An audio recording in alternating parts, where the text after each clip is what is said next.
Isang magandang umaga mga kaibigan. Meron naman tayong tutorial ngayon. Kaya medyo masakit ang mata, kaya kailangan natin ito ng sheet. Ang tutorial na ito mga kaibigan sa ngayon ay may kinalaman sa ating mga transmission. Ang motor na ito mga kaibigan ay CT100 Badya. At mayroon itong alam nyo na yung Badya ay mayroong apat na cambio, no? Yung sinisilip natin, primera, segunda, tercera, kwarta marcha. Okay. Sa transmission na ito mga kaibigan, maraming mga nagsisimula pala sa pag-overhaul. Yun nga lang, ang kinatatakutan nila, once na binuka na nila yung makina, baka ito ay magkahiwalay. Gaya ng nangyari dito. Halimbawa, kapag binuksan nila ang makina, tapos magkahiwalay ito, mahirapan sila sa uli sa tama na posisyon. Kasi napakahirap nito mga kaibigan talaga. Once na hindi niyo ito maibalik, mga kaibigan, magkakaproblema talaga, no? Problema. Hindi mo talaga maisisimbol yung makina once na magkahiwalay ito. Kaya sa tutorial na ito, ituturo ko sa inyo kung ano ang sakto na pagkasunod-sunod ng ating mga transmission. Mula primera, first gear, second gear, third gear at fourth gear sa ating mga Badya. Ituturo ko sa inyo ang tamang pagkasunod-sunod. Kasi once na nag-overhaul kayo ng motor, lalo doon sa mga baguang pala, tapos naghiwa-hiwalay nga, ito ang tutorial na para sa inyo, no? Tutorial ito para sa inyo mga kaibigan. Laki-lakihan ito ng konti. Yun. Okay.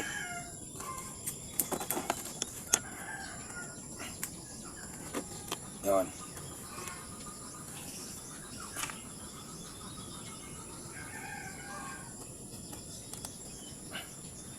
Yan na. Ito na. Okay. Yun. Yan. Okay. Okay, dito mga kaibigan sa Badya 100, ito. Kapag binuksan yung makina, hindi naman ito magkakahiwalay. Ano? Maliban nila kung tanggalin mo ang circuit dito. Maliban nila kung tatanggalin mo yung circuit. Yan. Pero hindi naman ito nakakaba na pag bukas nyo ng makina ay matanggal ito, no? Hindi naman. Kaya ang nagkakahiwalay nila talaga na transmission dito sa ating ito. Yan. Ito hindi naman ito matatanggal. Maliban na rin kung tanggalin nyo rin yung circuit, meron din circuit niya. Yan, ano ba ang pagkakilanlan at pagkakasunod-sunod ng ating mga transmission para hindi tayo makabahan sa biyak ng makina. Okay, ganito yan mga kaibigan. Dito may makikita ka. Yan. Dito mayroon kang makita na 6 na butas. 6 na butas yan mga kaibigan. Sa mga transmission na aking hiniwalay, saan ba ang nararapat dito? Saan ba ang nararapat dito? Ito? Saan ba ang nararapat nilagay dito? Ito o ito? O alin man sa mga gear na ito? Okay, ang tama mga kaibigan na ilalagay natin dito, ito. Ito mga kaibigan, ito. Ito. Pansinin mo, may tatlo siya na parang paa. Dito. Tatlo yan, isa, dalawa, tatlo. Dito din sa likod, meron din tatlo. O, isa, dalawa, tatlo. Yan. Ngayon, paano mo malalaman kung ganyan nga ba ang paglagay? Ganyan o ganyan? O, ganyan ba? O ganyan? Okay, kung papansinin mo, kapag ito yung malalaking paa, kapag ito yung, ipansinin nyo, ito, maliit ng konti kaysa sa rito. O, malaki ito, maliit ito ng konti. Maliit ng konti ito mga kaibigan. Ito, malaki ng konti ang paa, ito maliit.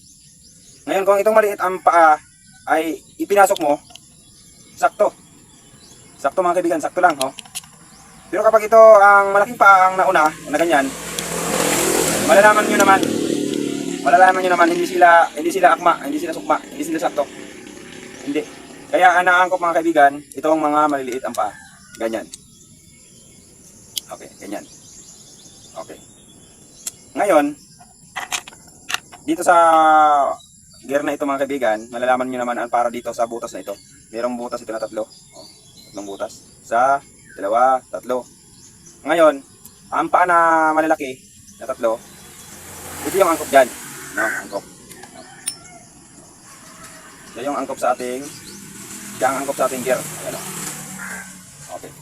Huwag niyong kakaligtaan, meron pa itong meron itong bushing sa gitna. Ito. Baka makalimutan niyo mailagay. Yan, meron itong bushing na maliit. Kaya yung natin yan. Dito yan nakalagay sa baka makaligtaan niyo. Oh. Ngayon, itong malalaking paa dito nakalagay. At dito naman ang pagkakilanlan kung baliktad ba siya o hindi.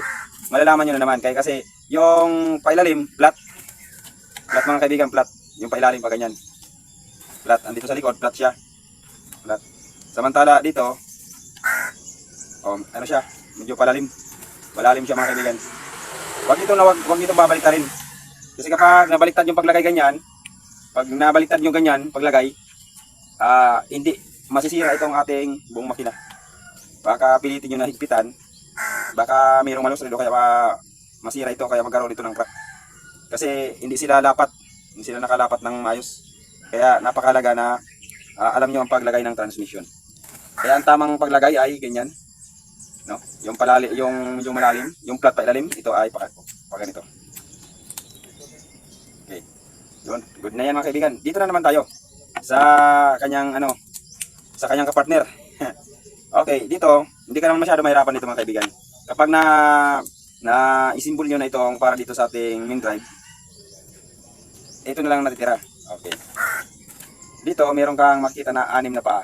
Sa 2, 3, 4, 5, 6. Saan nakalagay yan? Dito yan. Meron nakita na na 3 paa. Sobrang dumi pa, hindi ko pa naugasan yan mga kaibigan. Kasi bagong bili ko ito. Second hand dito. Dito. Meron siyang 3 paa, 1, 2, 3. Itong 6 na paa, magkakombinasyon sila mga kaibigan. No? Ganyan lang, pasok nyo lang. Sa pagpasok nyo mga kaibigan, kapag hindi sila sakto, hindi yan magkakaano. Ganyan. Walang problema yan. Umiikot naman ito mga kaibigan, umiikot naman ito. Yan. Ganyan. Tapos, ito na maliit na gear. Tinatawag natin na second gear. Dito yan nakalagay. Mapapansin nyo, mayroon 3 din na paa. At saka mayroon din dito 3 paa. Sila yung magka-partner. Ganyan sila. Yan. Tapos mayroon itong flat washer sa dulo. Yan. Okay. Ngayon, paano natin ito malalaman kung saan ang first gear at second gear, third gear at fourth gear sa transmission natin? Kasi malaking tulong sa mga nag-overhaul ng motor kung alam nila ang function ng ating pinakamalaga ito mga kaibigan. Pinakamalaga. Itong pinakamalaga sa lahat na malaman nyo. Kasi ganito yan. Mayroong mga transmission na nagkakabungi ito mga kaibigan, yung ating mga ito. Nagkakabungi ito mga kaibigan. Natatanggal yan. Ngayon, halimbawa, kung ang nabungi sa gear niya ay tarsira, third gear, o yung fourth gear, o second gear, hindi nyo malalaman kung saan dyan ang nagka-problema. Kasi once na mabungi yan mga kaibigan, natanggalan ito, nabawasan ito, ang takbo ng motor nyo, ganyan-ganyan. Kapag isinilik nyo sa tarsira, kapag yung tarsira mayroong bungi o nabawasan ito, ang takbo ng yung silik na tarsira, pag ganyan-ganyan ang motor nyo. Yan, at mayroong ingay ka na maririnig, hindi ka masatisfied sa takbo. Ngayon, kapag ganyan ang nangyari, bawa isinilik mo yung tarsira at yung tarsira may problema, ganyan-ganyan siya, paano mo mahahanap ang tarsira? Kaya napakahalaga yung third gear, paano mo hahanapin? Kasi once na hindi mo alam, hindi mo talaga mahahanap, no? Kaya sa mga beginners na nag-aasimbol ng mga makina, napakahalaga na alam niyo ito. Ito, tuturo ko sa inyo mga kaibigan para mas mapadali sa inyo ang paghanap ng problema pag ganyan ang nangyari sa mga motor, Okay. Nakikita niyo 'tong malaking gear sa motor na sa transmission na ito yung pinakamalaki. Sa baba ito. Ito ang pinakamalaki. Okay. Saan siya narapat dito sa kapartner niya? Sa kapartner niya mga kaibigan, nakita niyo itong pinakamaliit na gear. Ito. Ito sa baba ba ito? Ito. Ito sa baba. Siya yung ating primera at nakalagay yan ganyan. Ganyan yan mga kaibigan. Sila yung magka-partner. No? Sila yung magka-partner na dalawa.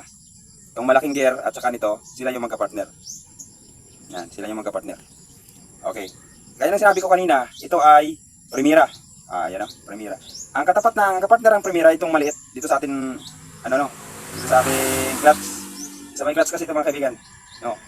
Ito yung ihi ng ating clutch. Axle ng ating clutch. Ito. Okay. Primera. Ang katapat niya ito. Primera. Sunod. Akala ng iba mga kaibigan, kapag primera mga kaibigan, ang susunod daw sabi nila, akala nila ganito. Primera, segunda, tercera, kwarta. Ay, hindi ganun. Mali yan. Primera, segunda, tercera, kwarta. Mali yan, mali. No? Mali. Ganito yan. Hindi yan gaya ng paglakad mo sa hagdan. Mali yan. Hindi ganyan ang pagbibilang yan mga kaibigan. Okay. Ituturo ko sa inyo sakto. Ito. First, second, third, fourth. Okay. Second. Okay. Okay. Primera. Ang sunod, ang second gear. Second gear. Ang kapartner niya ito sa malapit sa may lagayan ng engine sprocket. Ito. Kaya nga mga kaibigan, kung nasisira yung stick bearing ng badya, kasi yung badya na 100 mga kaibigan na sinauna, yung unang labas ng badya, ang nagkakaproblema talaga ay ang madalas ang stick bearing. Tingnan mo, once na nasisira yung stick bearing, nagkakaroon ng kakaibang vibration. Parang yung pag isinilik mo ang second gear, kapag isinilik mo ang second gear, nagkakaroon ng vibration. Tapos, parang kapag itinakbo mo yun, isinilik mo second gear, parang nag-uugong siya, nag-uugong. Pero kapag isinilik nyo ng tersera, okay na. First, third, fourth, okay siya. Pero kapag isinilik mo ang segunda, nag-uugong siya. At kung malala na yung damage ng stick bearing, kuminsan, pabugsok-bugsok na mga kaibigan ang takbo ng motor natin, yung second natin. Bakit? Kasi ito nga ang second gear. Malapit siya dito sa stick bearing. Dito kasi nakalagay ang stick bearing. Okay. Okay, primera, first, second, second gear. Primera, segunda, sunod. Tersera, mga kaibigan. Tersera. Okay, ang kapartner ng tersera mga kaibigan ay ito. Ito. Yan, ito. Ito kapartner. Sa sinundan, sa taas-taas ng malaking gear na ito na primera.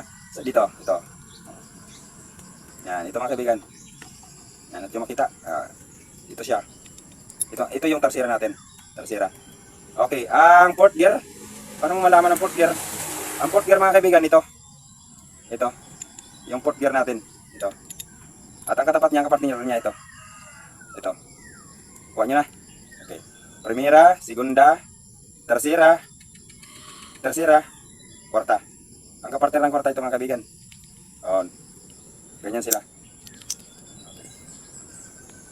Okay, ganyan. Primera, segunda, tersera, kwarta. Ang kapartner ng kwarta ito, at ang kapartner din ng tersera, ito yon. Ito sa, dito, sa baba. Yan, nakita nyo? Mayroong nakatago dyan na gear. Okay, ang kapartner niya ito. Yan, ito. Yan. Yan ang kapartner ng ating tersera. Yan. Ayan na. Parang ganyan mga kaibigan ang setup nila. Ganyan. Primera, segunda, tersera, kwarta. Okay, ganyan lang mga kaibigan. Ang pag-alam kung saan yung primera at saka segunda at saka tersera at kwarta. First gear, second gear, third gear at fourth gear.